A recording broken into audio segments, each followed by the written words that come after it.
मैं सिर्फ मेरे भाई ने जो नुक्ता उठाया है ये वो ज़रा एक्सप्लेन भी करना चाहता हूँ और उनको रिमाइंड भी करवाना चाहता हूँ। ये एक आइनी एक फ़र्ज़ है, एक ज़िम्मेदारी है जो सेनेट ऑफ पाकिस्तान के ऊपर है और उसमें उनको ये प्रोगेटिव दिया गया है कि बल्कि ऑब्लिगेशन है गवर्नमेंट की कि जब यहाँ बजट पेश करें तो वो बजट ले होता है सेनेट में भी उनकी वोटिंग नहीं होती, ज़ाहिर है वो पास नहीं करते उस बजट को। और इस हद तक बिल्कुल मेरे भाई सैयद नवीद कमर साहब सही कह रहे हैं कि बजट या फाइनेंस बिल का जो पास होने का प्रोगेटिव है वो सिर्फ नेशनल असम्बली का है। हैविंग सेड दैट, जो आइन उनके ऊपर जिम्मेदारी देता है कि आप अपनी रिकमेंडेशन 14 दिन के अंदर नेशनल असम्बली को पेश करेंगे, ये नहीं है कि करेंगे या नहीं करेंगे। तो ये ट्रेडिशन इस साल नहीं है, ये साल से चली आ रही है जब से ये आइन में प्रोविज़न है कि बजट पेश होता है, सेनेट में भी ले होता है फौरी नेशनल असम्बली के बाद, और वहाँ ये जो बजट है ये फिर फाइनेंस कमेटी जो सेनेट की स्टैंडिंग कमेटी है उसको रेफ़र हो जाता है, जिसमें तकरीबन तमाम मेजर पॉलिटिकल पार्टी की नुमाइंदगी है और वो उसको थ्रेडबेयर उसको वो डिबेट करते हैं, जिसमें फाइनेंस मिनिस्टर साहब ख़ुद भी या उनकी टीम मौजूद होती है। और लकीली मैं विद ऑल ड्यू रिस्पेक्ट लगता है कि there is a disconnect between Peoples Party की leadership in national assembly and in senate. Saleem Mandviwalla साहब जो पीपल्स पार्टी की नुमाइंदगी करते हैं वो चेयरपर्सन है, वो चेयरमैन है सेनेट फाइनेंस कमेटी की स्टैंडिंग कमेटी के। तो मेरा ख्याल है कि आजकल से शायद अच्छा से ताल्लुक़ नहीं है, तो ये सारा प्रोसेस इस पर बहुत मेहनत होती है। देवर टाइम्स कि जब ये हाउस सेनेट की रिकमेंडेशंस को 10 सेकंड में बिन किया करता था। नवीद महल है वही चाहता है, पर मुनासिब नहीं है। We should have respect for both houses.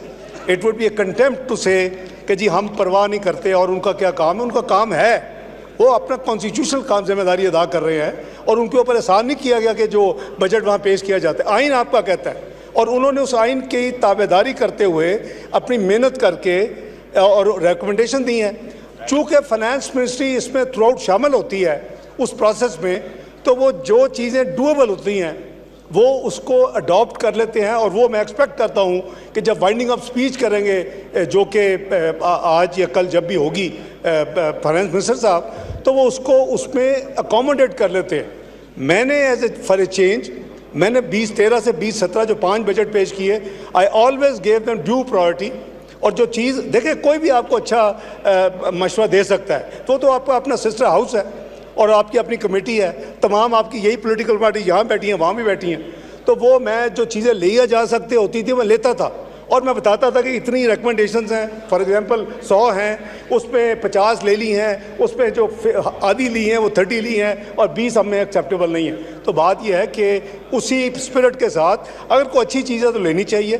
लेकिन ये मैं इत्तफाक करता हूँ नवीद कमर साहब से कि ऑब्वियसली अभी हाउस के लिए टाइम नहीं है कि इसको डिस्कस करें और ना ही हाउस से एक्सपेक्ट किया जाता है कि इसको स्टडी करके वो अपनी काउंटर तजावीज़ दे।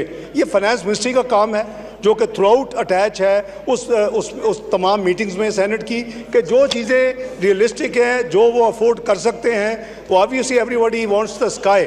लेकिन मुल्क के जो हालात हैं वो हर चीज़ को यानी अकोमोडेट नहीं हो सकती। मैं उनकी कंस्ट्रेंट को समझता हूँ। इसी तरह जनाब चेयरमैन पीपल्स पार्टी ने जो चीज़ें की, मेरा ख्याल है उसमें कुछ चीज़ें बहुत वैलिड थी, टेक्स्ट बुक्स के हवाले से, एजुकेशन के हवाले से, बच्चों के दूध के। आई एम श्योर कि ये चीज़ें हमारे भी इन हाउस कैबिनेट मीटिंग्स में even after presentation of budget कई मीटिंग्स हो चुकी हैं जो प्राइम मिनिस्टर ने शेयर की हैं। और उसके वो चेयर करने के अलावा आप देखेंगे कि वाइंडिंग अप में some more actions will be rolled out. तो इंशाअल्लाह कई चीज़ें जो चेयरमैन बिलावल भुट्टो ने आज कही हैं वो शायद वो वाइंडिंग अप स्पीच में यू विल सी कि those have been dealt with positively. तो मैं सिर्फ ये क्लैरिफाई करना चाहता था आपकी इजाज़त से, ये जो 1-2 दिन का प्रपोजल है कि आगे ले जाए, यू डोंट हैव टाइम। आज 24 हो गई है और मेरा ख्याल है कि इस पे अगर कोई इसके हवाले से कोई चीज़ देनी है तो फाइनेंस मिनिस्टर साहब से शेयर कर ले, जिसको भी कोई सजेशन हो। Thank you.